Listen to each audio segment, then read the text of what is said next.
goal ko ngayon 7 miles kahit anong mangyari. Medyo nakakatakot kasi yung 6 miles nga lang nalalayuan na ako. Pero kailangan sabi ni Aloha Guy or Alan J. Garcia, yung isa sa pinapollow ko, dapat puro long runs kahit mabagal. Kasi dati ang practice ko puro lang 1 mile, 2 miles. Nag-work naman pero yung pagdating nung mga mile 18 wala na. Na ako, hit the wall na ako. So ang gagawin ko ngayon puro long runs. Gaya nung sabi ni, shoutout kay Kuya Alan. Saka dapat wag matakot sa miles kasi 7 miles lang naman. Si Brad Norman nga yung kasama namin, may edad na pero nakaka 9 miles kahit mabagal. Ako bata pa, natatakot sa layo ng miles.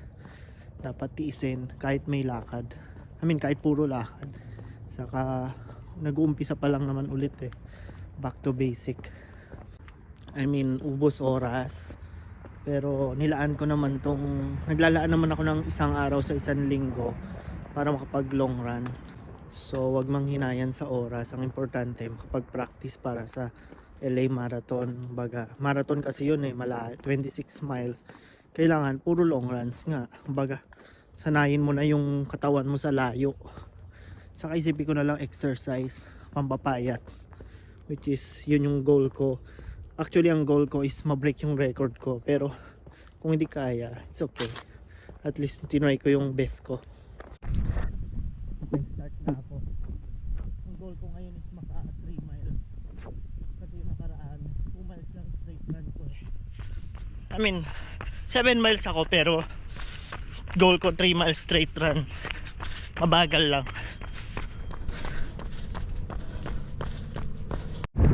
Mile 1 10 minutes. Parang mas okay takbo ko ngayon kasi kumain muna ako ng hotdog, kanin, saka itlog, konti lang bago tumakbo. Sa kape and yung matamis. Limutan ko tawag to, biskote yata.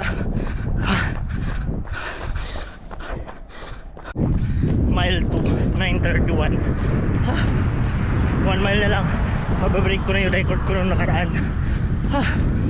Unti-unti lang.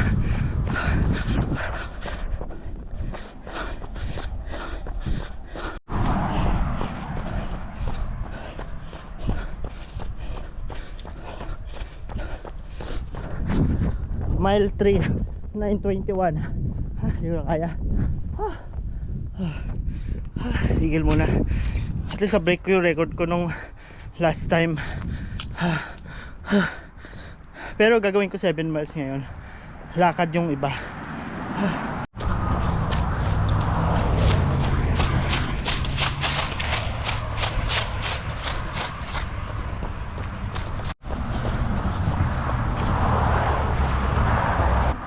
Nakakatakbo pa ako kahit konti. Maganda yung may kinain bago tumakbo. May kumbaga may gasolina. Although wala nang sidewalk yung dinadaanan ko, hindi pa gawa. Sana walang bomb na nagagala, baka delikado. Mile 4 12:28.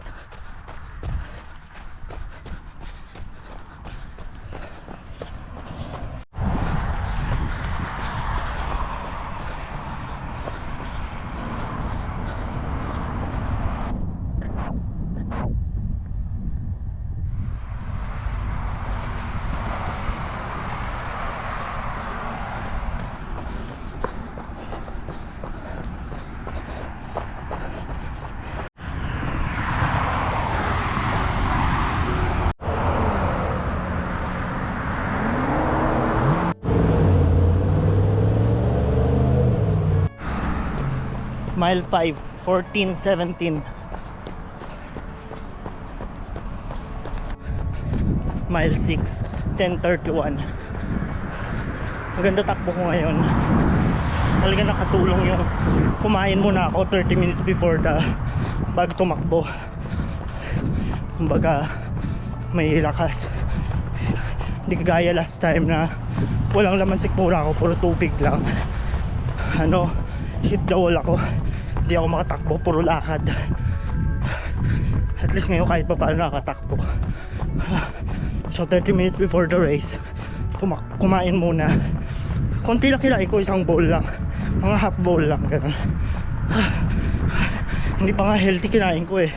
Sausage, hotdog na pula, mga 3 piraso, 4 piraso, pirasong itlog, pirasong kanin. Yun nga, saka kape, saka yung biscotti, 1 piraso. Yun lang. Mile 7, 11:19. Mas mabilis ako ngayon. Nung nakaraan 6 miles lang, 1 hour 34 minutes. Ngayon 7 miles, 1:17.